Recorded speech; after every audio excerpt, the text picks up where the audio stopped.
Hello dears, എല്ലാ മക്കൾക്കും എജ്യുമേറ്റിൻ്റെ ഇന്നത്തെ ക്ലാസ്സിലേക്ക് സ്വാഗതം. നമ്മളിന്ന് എടുക്കുന്നത് 2ാം ക്ലാസ്സിലെ മലയാളത്തിലെ 1ാമത്തെ പാഠമാണ്. എൻ്റെ കേരളം എന്ന പാഠത്തിൻ്റെ 2ാം പാർട്ടാണ് നമ്മളിന്ന് എടുക്കുന്നത്. ഇതിൻ്റെ ആദ്യ ഭാഗം കാണാത്ത കൂട്ടുകാർക്ക് വേണ്ടിയിട്ട് ഞാൻ അതിൻ്റെ ലിങ്ക് ഡിസ്ക്രിപ്ഷൻ ബോക്സിൽ കൊടുത്തേക്കാം, കണ്ടു നോക്കുക, മറക്കരുതേ. അതുപോലെ തന്നെ നമ്മുടെ ക്ലാസ് ആദ്യമായി കാണുന്നവരാണെങ്കിൽ ചാനലൊന്ന് സബ്സ്ക്രൈബ് ചെയ്ത് സപ്പോർട്ട് ചെയ്യാൻ മറക്കല്ലേ. അപ്പോൾ ശരി, നമുക്ക് നേരെ ക്ലാസ്സിലേക്ക് കിടക്കാം. കഴിഞ്ഞ ക്ലാസ്സിൽ നമ്മൾ എന്തൊക്കെയാണ് പഠിച്ചതെന്ന് ഓർക്കുന്നുണ്ടോ? നമ്മൾ എൻ്റെ കേരളം എന്ന കവിത ഒരുപാട് തവണ ചൊല്ലി നോക്കി അല്ലേ? കവിത പഠിച്ചു. അതുപോലെ തന്നെ കവിതയ്ക്ക് താഴെ തന്നിട്ടുള്ള ചില പ്രവർത്തനങ്ങൾ നമ്മൾ ചെയ്തു. ആദ്യം നമ്മൾ ചെയ്തത് ഈ പദസൂര്യൻ പൂർത്തിയാക്കാനായിരുന്നു. കവിതയിൽ പറഞ്ഞിട്ടുള്ള കാര്യങ്ങൾ, അതായത് നാടിനെ സുന്ദരമാക്കുന്ന കാര്യങ്ങൾ ഏതൊക്കെയാണെന്ന് അല്ലേ? തോട്, പുഴ, മല, വയൽ, കുളം, അതുപോലെ തന്നെ മരങ്ങൾ, ഇതെല്ലാം നമ്മൾ എഴുതി ചേർത്തു. രണ്ടാമത് ചെയ്ത നമ്മൾ പ്രവർത്തനം ഇതിനെ കവിതയുടെ വരികൾക്കനുസരിച്ച് വരച്ച് യോജിപ്പിക്കാനായിരുന്നു. ശേഷം നമ്മൾ ഈ ചിത്രത്തിന് മനോഹരമായിട്ടുള്ള രീതിയിൽ നിറം നൽകി അല്ലേ? പിന്നീട് നമ്മൾ കവിതയിൽ നാടിനെക്കുറിച്ച് എന്തെല്ലാം കാര്യങ്ങൾ പറഞ്ഞിട്ടുണ്ട് അതെല്ലാം കണ്ടെത്തിയിട്ട് വാക്യങ്ങളാക്കിയിട്ട് എഴുതി ചേർത്തു. ശേഷം നമ്മൾ 2 കൂട്ടുകാരെ പരിചയപ്പെട്ടു അല്ലെ? ആരൊക്കെയായിരുന്നു? അഭിനന്ദും നന്ദനയുമായിരുന്നു. അവർ 2 പേരും നഗരത്തിൽ ജീവിക്കുന്ന 2 കൂട്ടുകാരാണ്. അവർ അവരുടെ മുത്തശ്ശിയെ കാണാൻ വേണ്ടിയിട്ട് ഗ്രാമത്തിലേക്ക് പോകുന്ന കാര്യങ്ങൾ നമ്മൾ പറഞ്ഞു. നഗരത്തിൽ കാണുന്ന കാഴ്ചകൾ എന്തൊക്കെയാണെന്ന് എഴുതി, ഗ്രാമത്തിൽ കാണുന്ന കാഴ്ചകൾ എന്തൊക്കെയാണെന്ന് എഴുതി. അതുപോലെ തന്നെ നഗരത്തിലെ കാഴ്ചകളും ഗ്രാമത്തിലെ കാഴ്ചകളും തമ്മിലുള്ള വ്യത്യാസങ്ങൾ എന്തൊക്കെയാണെന്ന് നമ്മൾ എഴുതി. ശേഷം നമ്മൾ ആ പാഠം ഒന്നുകൂടെ വായിച്ചിട്ട് ആ പാഠത്തിൽ നിന്നും ചില കാര്യങ്ങൾ കണ്ടെത്തി എഴുതാനായിട്ട് പറഞ്ഞു അല്ലേ? ഈ ഇവിടെ വിട്ടുപോയിരിക്കുന്ന ഭാഗങ്ങളെല്ലാം നമ്മൾ പൂരിപ്പിച്ചു കൊടുത്തു. പിന്നീട് നമ്മൾ ഈ പ്രവർത്തനം ചെയ്തു, അതായത് ഇവിടെ അടിവരയിട്ട വാക്യത്തെ നമ്മൾ മാറ്റിയിട്ട് പുതിയൊരു വാക്യമായിട്ട് മാറ്റി എഴുതി. പിന്നീട് നമ്മൾ പാഠത്തിലുള്ള കാര്യങ്ങളെ, ആശയങ്ങളെ, ഇവിടെ ക്രമം തെറ്റിച്ച് തന്നിട്ടുള്ള കാര്യങ്ങൾ നമ്മൾ ക്രമമായിട്ട് വളരെ കറക്റ്റായിട്ട് ശരിയായിട്ടുള്ള രീതിയിൽ നമ്മൾ എഴുതി കൊടുത്തു. അപ്പോൾ ഇത്രയും പ്രവർത്തനങ്ങളായിരുന്നു നമ്മൾ കഴിഞ്ഞ ക്ലാസ്സിൽ ചെയ്തത്. ഇനി നമുക്ക് ഇതിൻ്റെ ബാക്കി ഭാഗങ്ങളാണ് നോക്കാനുള്ളത്. ഇതിൻ്റെ ബാക്കി പാഠവും അതുപോലെ തന്നെ ആ പാഠത്തിൽ വരുന്ന പ്രവർത്തനങ്ങളും നമുക്ക് ചെയ്തു നോക്കാം. ഇനി നമുക്കൊരു കളിയായാലോ? മാണിക്യ ചെമ്പഴുക്ക എന്നാണ് ആ കളിയുടെ പേര്. നോക്കിക്കേ, എന്തൊക്കെയാണ് അഭിനന്ദും നന്ദനയും ഇനി ചെയ്തിട്ടുള്ളത് നമുക്ക് നോക്കാം. മാഞ്ചുവട്ടിൽ കുട്ടികളുടെ ബഹളം. അഭിനന്ദും നന്ദനയും അങ്ങോട്ടോടി. അയൽപ്പക്കത്തെ കുട്ടികൾ കളിക്കുകയാണ്. ഏത് കളിയാണ് നിങ്ങൾ കളിക്കുന്നത്? നന്ദന ചോദിച്ചു. മാണിക്യ ചെമ്പഴുക്ക. അതെങ്ങനെയാ കളിക്കുക? അതൊക്കെ ഞങ്ങൾ പറഞ്ഞു തരാം, ഉണ്ണി പറഞ്ഞു. മാണിക്യ ചെമ്പഴുക്ക കളിക്കുന്നത് എങ്ങനെയാണെന്ന് ഉണ്ണി നന്ദനയ്ക്ക് പറഞ്ഞു കൊടുത്തു. നിങ്ങൾക്ക് ആർക്കെങ്കിലും അറിയോ മക്കളെ എങ്ങനെയാണ് ഈ കളി കളിക്കുന്നതെന്ന്? നമുക്ക് നോക്കാം ഉണ്ണി എങ്ങനെയാണ് നന്ദനയ്ക്ക് അത് പറഞ്ഞു കൊടുത്തതെന്ന് കേട്ടോ. നോക്കിക്കേ, ചിത്രത്തിൽ തന്നിരിക്കുന്നത് പോലെ കുട്ടികളെല്ലാവരും വട്ടത്തിൽ നിൽക്കുന്നുണ്ട്. കുട്ടികളുടെ എല്ലാവരുടെയും കൈ നോക്കൂ, പിന്നിലേക്ക് കെട്ടി വച്ചിട്ടുണ്ട്. ഒരു കുട്ടി നടുവിലും നിൽക്കുന്നുണ്ട് ഇല്ലേ? ഇനി വട്ടത്തിൽ നിൽക്കുന്നവർ പാട്ട് പാടിക്കൊണ്ട് ഒരു പഴുത്ത അടയ്ക്ക പിറകിലൂടെ കൈമാറണം. അതായത് ഒരു കുട്ടിയുടെ കയ്യിൽ നിന്ന് മറ്റൊരു കുട്ടിയിലേക്ക് കൊടുക്കുക, പിന്നെ മറ്റൊരു കുട്ടിയിലേക്ക് കൊടുക്കുക, അങ്ങനെ കൊടുക്കണം.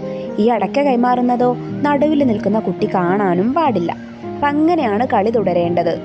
ഓടുന്നുണ്ടോടുന്നുണ്ടേ മാണിക്യ ചെമ്പഴുക്ക, ആ കയ്യിൽ ഈ കയ്യിലോ മാണിക്യ ചെമ്പഴുക്ക. നടുവിലിരിക്കുന്ന വിരുദനറിയാതെ ഓടുന്നുണ്ടോടുന്നുണ്ടേ മാണിക്യ ചെമ്പഴുക്ക. ഈ പാട്ടിങ്ങനെ നമ്മൾ റിപ്പീറ്റ് ചെയ്ത് വീണ്ടും വീണ്ടും പാടിയാണ് ഈ കളി കളിക്കേണ്ടത്. ആരുടെ കയ്യിലാണ് ചെമ്പഴുക്ക എന്ന് നടുവിൽ നിൽക്കുന്ന കുട്ടി അവസാനം പറയണം. പറഞ്ഞത് ശരിയായാലോ ചെമ്പഴുക്ക കയ്യിലുള്ള കുട്ടി ആ നടുവിൽ നിൽക്കുന്ന കുട്ടിക്ക് കൊടുക്കും. പറഞ്ഞത് ശരിയല്ലേ അല്ലെങ്കിലോ ആ കുട്ടി തന്നെ വിരുദ്ധനായി വീണ്ടും തുടരണം. മനസ്സിലായോ മക്കൾ? ഈ ഗെയിം ഒന്ന് ക്ലാസ് റൂമിൽ കളിച്ചു നോക്കുന്നുണ്ടോ?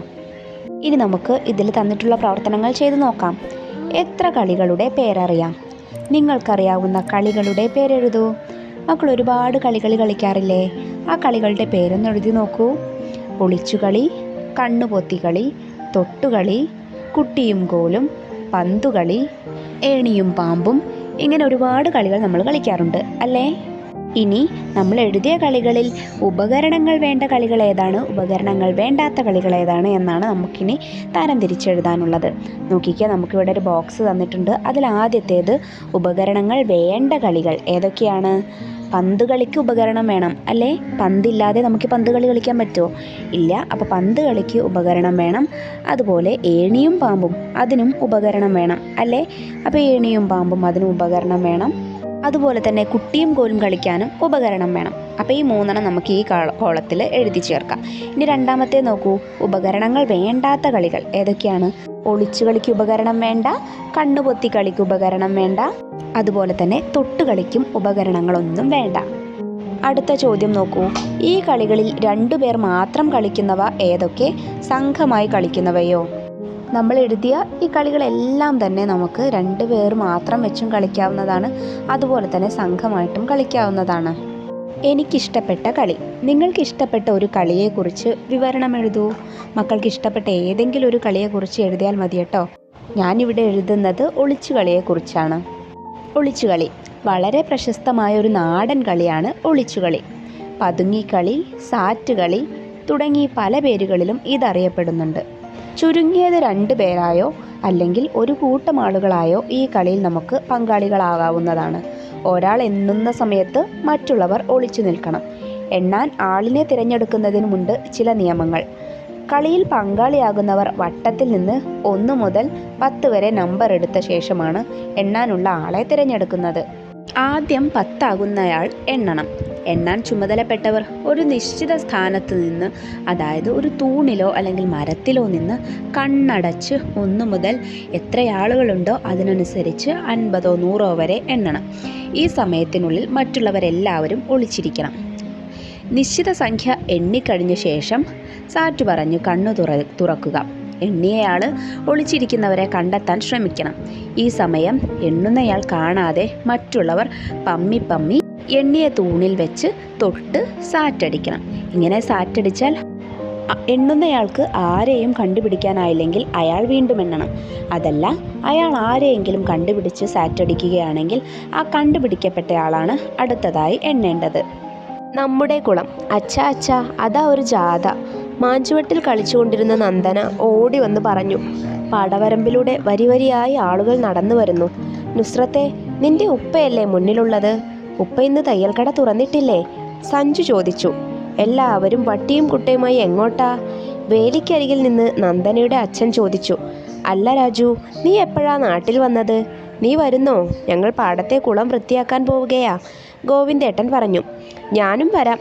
പണ്ട് നമ്മളൊക്കെ ചേർന്ന് കുഴിച്ച കുളമല്ലേ ഗോവിന്ദേട്ടാ. കുളം വൃത്തിയാക്കിയാൽ കുട്ടികൾക്കെല്ലാം നീന്തൽ പഠിക്കാം, നുസ്രത്തിൻ്റെ ഉപ്പ പറഞ്ഞു. നാട്ടുകാർ ഒരുമിച്ചാൽ പലതും ചെയ്യാൻ കഴിയും. നമ്മുടെ റോഡെല്ലാം കുണ്ടും കുഴിയുമായി കിടക്കുകയല്ലേ. കുഴികളെല്ലാം മണ്ണിട്ട് മൂടിയാൽ വഴി നടക്കാൻ പ്രയാസമുണ്ടാവില്ല. രാജു പറഞ്ഞപ്പോൾ എല്ലാവരും തല കുലുക്കി. നോക്കിക്കേ, ഇവിടെ നമുക്ക് മനോഹരമായൊരു കുളത്തിൻ്റെ ചിത്രം തന്നിട്ടുണ്ട് അല്ലേ? നിങ്ങളുടെ വീടിനടുത്തൊക്കെ ഇതുപോലെ കുളമുണ്ടോ? നിങ്ങൾ കുളത്തിലൊക്കെ കുളിക്കാൻ പോവാറുണ്ടോ? ഇനി നമുക്ക് ബാക്കിയുള്ള പ്രവർത്തനങ്ങൾ നോക്കിയാലോ. ഇതുപോലെ ഏതൊക്കെ പൊതു ഇടങ്ങൾ നമ്മുടെ നാട്ടിലുണ്ട് എഴുതൂ. ഒന്ന് നമുക്കവിടെ തന്നിട്ടുണ്ട്, ബസ് കാത്തിരിപ്പ് കേന്ദ്രം, അതായത് നമ്മുടെ ബസ് സ്റ്റാൻഡാണ് കേട്ടോ. അതുപോലെ തന്നെയാണ് റെയിൽവേ സ്റ്റേഷനും ബീച്ചുകളും പാർക്കുകളും മൈതാനങ്ങളും എല്ലാം പൊതു ഇടങ്ങളാണ്. അടുത്തതായി തന്നിട്ടുള്ള ചോദ്യം നോക്കിക്കേ. കുളത്തിൻ്റെ കരയിൽ വെച്ച ബോർഡ് കണ്ടില്ലേ? ഇത്തരം ബോർഡുകൾ മറ്റെവിടേക്ക് സ്ഥാപിക്കാം? ആ ബോർഡ് നോക്കൂ. ഈ കുളം നമ്മുടേത്, വൃത്തിയായി സൂക്ഷിക്കുക. ഒരു മുന്നറിയിപ്പാണല്ലേ കൊടുത്തിട്ടുള്ളത്. ഇത്തരത്തിലുള്ള ബോർഡുകൾ നമുക്ക് എവിടേക്കാണ് സ്ഥാപിക്കാം? റെയിൽവേ സ്റ്റേഷൻ, പാർക്കുകൾ, ബീച്ചുകൾ, വായനശാലകൾ, മൈതാനങ്ങൾ തുടങ്ങി എല്ലാ പൊതു ഇടങ്ങളിലും നമുക്ക് ഇത്തരത്തിലുള്ള ബോർഡുകൾ സ്ഥാപിക്കാവുന്നതാണ്. ഇനി നമുക്കിവിടെ ഒരു ചിത്രം തന്നിട്ടുണ്ട്, നോക്കിക്കേ. ഈ ചിത്രത്തിൽ വിവിധ തരത്തിലുള്ള ജോലികൾ ചെയ്യുന്ന ഒരുപാട് പേരെ നമുക്ക് കാണാം. അവിടെ ഒരു പോസ്റ്റ്മാൻ ഉണ്ട്, ട്രാക്ടറിൽ പാടത്തവഴ ട്രാക്ടർ ഓടിക്കുന്ന ഒരു കർഷകനുണ്ട്, അതുപോലെ തന്നെ പാടം വൃത്തിയാക്കുന്ന ഒരു കർഷകനുണ്ട്, പോലീസുകാരനുണ്ട്, മൺചട്ടി വിൽക്കുന്ന ഒരാളുണ്ട്, മീൻ വിൽക്കുന്ന ഒരാളുണ്ട്, ഒരു തയ്യൽ കട നടത്തുന്ന ഒരു ചേച്ചിയുണ്ട് ഇല്ലേ. ഇത്തരത്തിൽ ഒരുപാട് ജോലികൾ ചെയ്യുന്ന ആളുകളെ നമുക്ക് ഈ ചിത്രത്തിൽ കാണാം. നിങ്ങളുടെ കൂട്ടുകാരുടെ കുടുംബങ്ങളിൽ ഏതെല്ലാം തൊഴിൽ ചെയ്യുന്നവരുണ്ട്? ഒന്ന് ചോദിച്ചറിഞ്ഞ് കണ്ടെത്തി എഴുതണേ. ഏതൊക്കെ ഉണ്ടാവും? ഡ്രൈവർ ഉണ്ടാവാം, അധ്യാപകരുണ്ടാവാം, ഡോക്ടർ ഉണ്ടാവാം, എഞ്ചിനീയർ ഉണ്ടാവാം, കൃഷിക്കാരുണ്ടാവാം, പോലീസുകാരുണ്ടാവാം, പട്ടാളക്കാരുണ്ടാവാം, കൂലിപ്പണിക്കാരുണ്ടാവാം, മീൻ വിൽക്കുന്നവർ ഉണ്ടാവാം, അതുപോലെ തന്നെ മറ്റു ഗവൺമെൻറ് ജോലികൾ ചെയ്യുന്നവരുണ്ടാവാം, തുടങ്ങി ഒത്തിരി ആളുകളുണ്ടായിരിക്കും അല്ലേ? ഇനി അടുത്ത ചോദ്യം നോക്കൂ. നുസ്രത്തിൻ്റെ ഉപ്പ തയ്യൽക്കാരനാണ്. ഇതുപോലെ മറ്റു തൊഴിലുകളുടെ പേരെഴുതൂ. ഡ്രൈവർ, പോലീസ്, പട്ടാളം, വക്കീൽ, അധ്യാപനം, തയ്യൽ, കൂലിപ്പണി, ഡോക്ടർ, എഞ്ചിനീയർ തുടങ്ങി ഒട്ടനവധി തൊഴിലുകളുടെ പേരുകൾ നമുക്ക് എഴുതാവുന്നതാണ്. ഇനി അടുത്ത പ്രവർത്തനം നോക്കൂ. വാക്കുകൾ എഴുതാം, വായിക്കാം. നമുക്കിവിടെ ഒരുപാട് അക്ഷരങ്ങൾ തന്നിട്ടുണ്ട് അല്ലേ? ആദ്യം ആ നീല വട്ടത്തിനുള്ളിലുള്ള അക്ഷരങ്ങൾ നോക്കൂ. ത, ധ, ധ, ദ. ഇനി പുറത്തുള്ള അക്ഷരങ്ങളോ? ര, പ, ജ, ഗ, ക, ന, യ, ഗ. ഇനി പ്രവർത്തനം എന്താണ്? ഈ അക്ഷരങ്ങൾ വെച്ചിട്ട്, അതായത് നീല വട്ടത്തിനുള്ളിലുള്ള അക്ഷരവും പുറത്തുള്ള ഈ അക്ഷരങ്ങളും വെച്ചിട്ട് ഓരോ വാക്കുകൾ വീതം ഉണ്ടാക്കണം. 2 ഉദാഹരണം നമുക്കവിടെ തന്നിട്ടുണ്ട്. രഥം, പാത. അതുപോലെ ഏതൊക്കെ ഉണ്ടാക്കാം?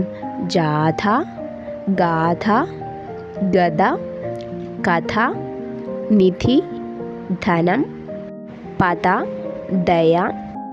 ഇതുപോലെ ഒരുപാട് വാക്കുകൾ നമുക്ക് ഉണ്ടാക്കാവുന്നതാണ്. നിങ്ങളും ഒന്ന് നോക്കണേ. അടുത്ത പ്രവർത്തനവും ഇതുമായി ബന്ധപ്പെട്ട് ചെയ്യാനുള്ളതാണ്. വാക്യങ്ങൾ എഴുതാം. കണ്ടെത്തിയ വാക്കുകൾ കൊണ്ട് വാക്യങ്ങൾ എഴുതുക. ഉദാഹരണം നമുക്ക് തന്നിട്ടുണ്ട്. രഥം പാതയിലൂടെ ഓടി. റോഡിലൂടെ ജാഥ പോയി. ധനികൻ ധനം ദാനം ചെയ്തു. അമ്മ എനിക്കൊരു കഥ പറഞ്ഞു തന്നു. കൊട്ടാരത്തിൽ നിന്നും വലിയൊരു നിധി ലഭിച്ചു. നല്ല സ്വർണ്ണ നിറമുള്ള ഗദ. ഇത്തരത്തിൽ നിങ്ങൾക്ക് കഴിയുന്ന രീതിയിൽ വാക്യങ്ങൾ ഉണ്ടാക്കി നോക്കണേ. അടുത്തത് രസകരമായൊരു പ്രവർത്തനമാണ്. കളിപ്പാട്ടം നിർമ്മിക്കാം. അമ്മമ്മ കുട്ടികൾക്ക് ചില കളിപ്പാട്ടങ്ങൾ ഉണ്ടാക്കി കൊടുത്തു. നിങ്ങൾക്ക് ഇത്തരം കളിപ്പാട്ടം ഉണ്ടാക്കാമോ? ചാഞ്ചാടും പാവയും മച്ചിങ്ങ വണ്ടിയുമാണ് അമ്മമ്മ ഉണ്ടാക്കി കൊടുത്തത് കേട്ടോ. അപ്പോൾ ഇതുപോലെ നമ്മൾ ഒരുപാട് പ്ലാവിലയും മാവിലയൊക്കെ വെച്ചിട്ട് ഒരുപാട് കളിവണ്ടികളും കളിപ്പാട്ടങ്ങളൊക്കെ ഉണ്ടാക്കാറില്ലേ? അതുപോലെ ഉണ്ടാക്കി നിങ്ങൾ സ്കൂളുകളിൽ ക്ലാസ്സിൽ പ്രദർശിപ്പിക്കണേ. അമ്മമ്മയുടെ നാടിൻ്റെ പ്രത്യേകതകൾ വായിച്ചല്ലോ. ഇനി നിങ്ങളുടെ നാടിൻ്റെ പ്രത്യേകതകൾ ഉൾപ്പെടുത്തി ഒരു ലഘു വിവരണം തയ്യാറാക്കുക. മക്കൾ ഓരോരുത്തരുടെ നാടും വ്യത്യസ്തമാവുമല്ലോ. അപ്പോൾ അതിനനുസരിച്ച് വേണം നിങ്ങൾ എന്ത് ചെയ്യാൻ? വിവരണം തയ്യാറാക്കാൻ. ചിലർ ഗ്രാമത്തിൽ ജീവിക്കുന്നവരുണ്ടാവും. അപ്പോൾ ഗ്രാമത്തിൻ്റെ പ്രത്യേകതകളായിട്ടുള്ള കുളവും പാടവും വരമ്പും അതുപോലെ മലകളും തോടും കുന്നും എല്ലാം ഉൾപ്പെടുത്തിയിട്ട് വേണം വിവരണം തയ്യാറാക്കാൻ. ചിലർ നഗരങ്ങളിൽ ജീവിക്കുന്നവരായിരിക്കും, പട്ടണത്തിലായിരിക്കും. അപ്പോൾ പട്ടണത്തിൻ്റെ തിരക്കും അതുപോലെ വലിയ വലിയ കെട്ടിടങ്ങളും റോഡും ഗതാഗത കുരുക്കുകളും ഇതെല്ലാം ഉൾപ്പെടുത്തിയിട്ട് വേണം വിവരണം തയ്യാറാക്കാൻ. ഇനിയൊരു പാട്ടാണ് കേട്ടോ, പാടാം. കുളവും തോടും കുളിർച്ചോലകളും കളകളമൊഴുകും അരുവികളും കാറ്റിൻ പാട്ടിനു കാതോർത്തിയിടും പൂക്കളുമുള്ളൊരു മലനാട്.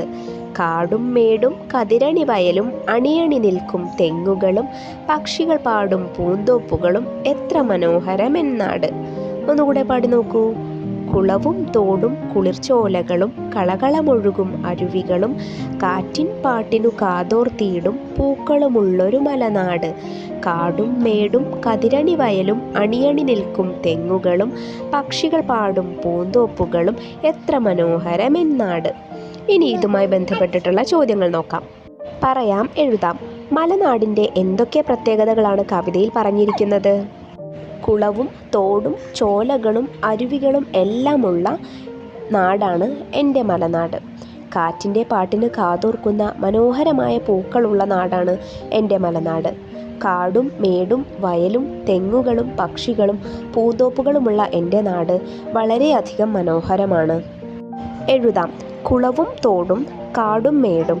ഇതുപോലെ ഒരുമിച്ച് ചേർക്കാവുന്ന മറ്റേതെല്ലാം പദങ്ങൾ നിങ്ങൾക്കറിയാം? കണ്ടെത്തി എഴുതുക.